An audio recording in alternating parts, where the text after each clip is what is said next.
Class 10 science, आज हम बात करेंगे इलेक्ट्रिसिटी की। हम पहले भी थोड़ा सा इलेक्ट्रिसिटी कर चुके हैं। तो आज का जो टॉपिक है भैया वो स्टार्ट होगा करंट से। ठीक है, करंट लगता है ना, कभी कभी करंट जब मार्क्स कम आते हैं तो करंट सा लगता है, एक झटका सा। Current, so what is current? It is the flow of charge. It is the flow of charge through a conductor. ये जरूरी है, थ्रू अ कंडक्टर। अगर इंसुलेटर होगा तो वहां से फ्लो ऑफ चार्ज नहीं होता है। ये डिफरेंस है कंडक्टर और इंसुलेटर में। तो जितनी भी प्लास्टिक की पाइपें पुइपें या आपके वायर के ऊपर जो आप घर में वायरिंग देखते हो उसके ऊपर एक रबड़ जैसी प्लास्टिक जैसा लगा होता है, वो इंसुलेटर होता है, ताकि आपको मार्क्स की जगह इसका झटका ना लगे। Got it? So it is the flow of charge of current. ठीक है, कंडक्टर। सो अब ये तो हुई उसकी फिलोसफिकल डेफिनेशन। अब हम चलेंगे उसकी फिजिक्स और मैथमेटिकल डेफिनेशन। तो मैथमेटिक्स डेफिनेशन क्या है? It is the flow of charge per unit per unit time. तो फिजिक्स में जब भी पर यूनिट समथिंग आता है तो उसका मतलब है रेशो। उसका मतलब है रेशो। जैसे तुमने वेलोसिटी की थी, तो वेलोसिटी क्या थी? Rate of change of distance with respect to time, the distance per unit time. याद है? ऐसे एक्सेलेरेशन क्या थी? वेलोसिटी पर यूनिट टाइम। तो वो रेशो हो जाती है। So what is current? Current को मान लो आई से डिफाइन करते हैं। तो चार्ज, चार्ज को किससे डिफाइन करते हैं? क्यू से। ये हम लास्ट टाइम में बात कर चुके हैं। और टाइम को टी से। तो current is equal to charge upon time. अब ये मुझे पता है कि charge is equal to N into e. N क्या है? Number of particles. और ई क्या है? चार्ज ऑन ईच इलेक्ट्रॉन, जिसको हमने उस दिन कहा था 1.6 इंटू 10⁻⁻⁹ कूलम। ठीक है। So current. अब जब भी हम फिजिक्स पढ़ते हैं तो उसमें दो चीजें बहुत इंपॉर्टेंट होती है, यूनिट्स। तो what is the units of current? तो करंट के यूनिट्स को हम बोलते हैं एम्पियर। क्या बोलते हैं बच्चा? एम्पियर। और रिप्रेजेंट करते हैं ए से। रिप्रेजेंट करते हैं ए से।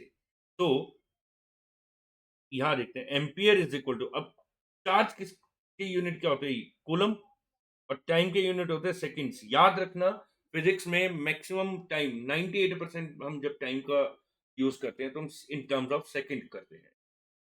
इन टर्म्स ऑफ सेकंड करते हैं। मैक्रोस्कोपिक वर्ल्ड का सबसे छोटा टाइम माइक्रोस्कोपिकल है।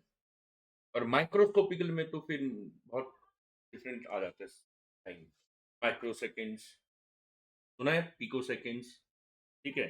तो what is ampere? Ampere is equal to current upon, sorry, charge upon seconds. अब इसकी डेफिनेशन क्या होती है? What is 1 ampere? तो what is 1 ampere? When a charge of, यही से बन जाएगी इसकी definition, charge of 1 coulomb flows flow to a conductor of 1 metre for 1 second. 1 second के लिए 1 कूलम चार्ज फ्लो करता है, तो that is equal to 1 m. That is equal to 1 ampere. ये हमें समझना पड़ेगा। ठीक है। अब ऐसा नहीं है कि करंट बड़ा लार्ज ही होता है, एम्पियर में होगा। छोटे करंट भी होते हैं, बहुत छोटे करंट भी होते हैं। ठीक है। Large quantities of current and small quantities of current. तो large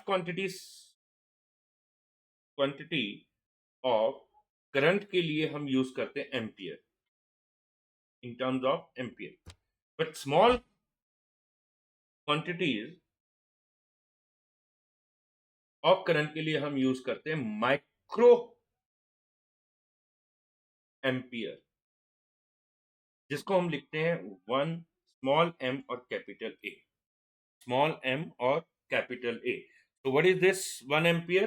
that is equal to 10⁻⁻³ micro का मतलब 10⁻⁻3। ठीक है, पक्का? सब बेवकूफों की तरह सुनते हैं लोग, मतलब बोलता कोई नहीं है। Micro, this is not this, this is milli. 1 micro means 10⁻⁻6 ampere, my dear.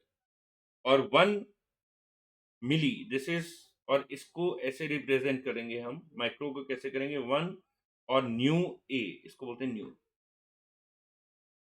ए, ठीक है। और अब हम बात करेंगे मिली एम्पियर।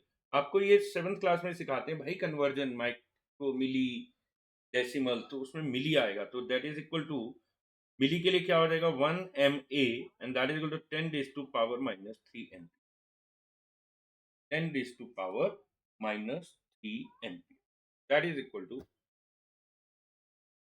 अब यहीं आप 1 कूलम के यूनिट्स डेफिनेशन भी निकाल सकते हो। कई बार कोई पूछ ही लेता है व्हाट इज 1 कूलम, तो व्हाट इज 1 कूलम, इसकी डेफिनेशन क्या होगी, it is the quantity of charge P of charge, ठीक है, which flows to a circuit when 1 ampere of when 1 ampere of current flows for 1 second। दोनों की definition एक दूसरे से क्रिएट की जा सकती है, ठीक है। 1 एम्पियर आपको समझ आ गया, 1 कूलम समझ आ गया, ठीक है। अब यहां से आगे, coulomb is very important quantity, इसने एक फॉर्मूला दिया था कूलम ने, जिसको इलेक्ट्रिसिटी का बेस फॉर्मूला बोलते हैं, that is how what is the force between two charge particle. तो what coulomb's give the law to establish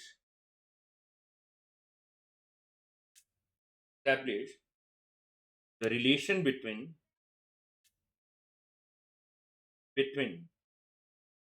two charged particles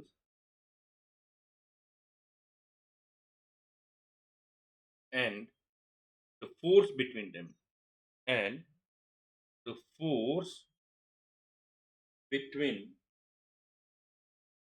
them। तो वो क्या था कि force will be equal to Q1 into Q2 upon R square into K। ये formula +1 +2 में पढ़ेंगे जाकर, मैंने थोड़ा सा आपको टच कर दिया। अब इसके ऊपर क्वेश्चंस आते हैं, इन्हीं के ऊपर तो बड़े अलग अलग तरह के क्वेश्चन आते हैं। तो हम पहला क्वेश्चन लेते हैं, ठीक है। तो लेट्स डू द क्वेश्चंस। पहला क्वेश्चन लिख रहे हैं हम, current of 0.5 ampere is drawn by a filament of an electric bulb,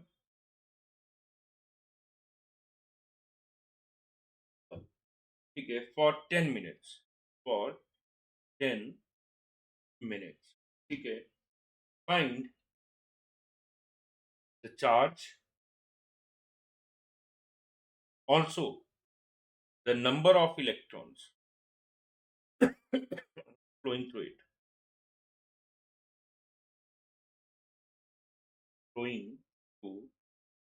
answer कैसे निकालेंगे हम, वो देखो। करंट पहले आप लिख लो, जो भी गिवन थिंग है, 5 एम्पियर, टाइम उसने कितना दिया, 10 मिनट्स, लेकिन 10 मिनट्स मेरी कहानी नहीं है, माई कहानी है सेकंड्स में। तो 10 into 60 second, so it will become 600 seconds, ठीक है जी। अब मुझे क्या फाइंड आउट करना था, चार्ज। तो मैं पहले अपना वो फॉर्मूला लिखता हूँ जो मुझे पता है, चार्ज अपॉन टाइम। अब यहां से मैं चार्ज निकाल सकता हूँ करंट इंटू टाइम। अब मैं यहाँ करंट की वैल्यू लिख देता हूँ 0.5 into 600, that is 5 upon 10 into 600, 0 and 0 get cancel, फिर आंसर इज 300। क्या ये ठीक है, सोच लो, ठीक है। 300 कुल। अब नेक्स्ट क्वेश्चन है नंबर ऑफ इलेक्ट्रॉन। इसका मतलब मुझे चार्ज और नंबर ऑफ इलेक्ट्रॉन्स के बीच का एक रिश्ता निकालना पड़ेगा। तो charge is equal to N into E. तो मुझे तो एन निकालना है। N will be equal to charge upon E. तो हम लिख सकते हैं चार्ज, चार्ज की वैल्यू कितनी है 300, और electron, charge on each electron 1.6 into 10⁻⁻⁹। ठीक है। अब यहां आपका कोई यूनिट नहीं आएगा क्योंकि नंबर ऑफ इलेक्ट्रॉन्स है, तो यूनिट्स की जरूरत नहीं है। अब आप इसको सॉल्व कर सकते हैं। ठीक है। इसका इजीएस्ट वे ये होता है कि 300 अपॉन 16 इंटू 10 इंटू 10⁻⁹, क्योंकि माइनस में तो ऊपर चला है। यहाँ आपको लॉज ऑफ एक्सपोनेंट आनी चाहिए, जो हम क्लास 9 में चीख चीख कर बोलते हैं बच्चों को कि भैया पढ़ लो। वो सोचते हैं कि वही मैथ्स में वही काम आएंगे, फिजिक्स में भी काम आते हैं लॉज ऑफ एक्सपोनेंट। ठीक है। अब आप इसको सॉल्व कर सकते हैं। देखो ये 16 था, अब इसको काटा पीटी जो आपने कर। तो this is how we use to learn electricity का पहला पार्ट, करंट। ठीक है। बात समझ आ गई? ठीक है।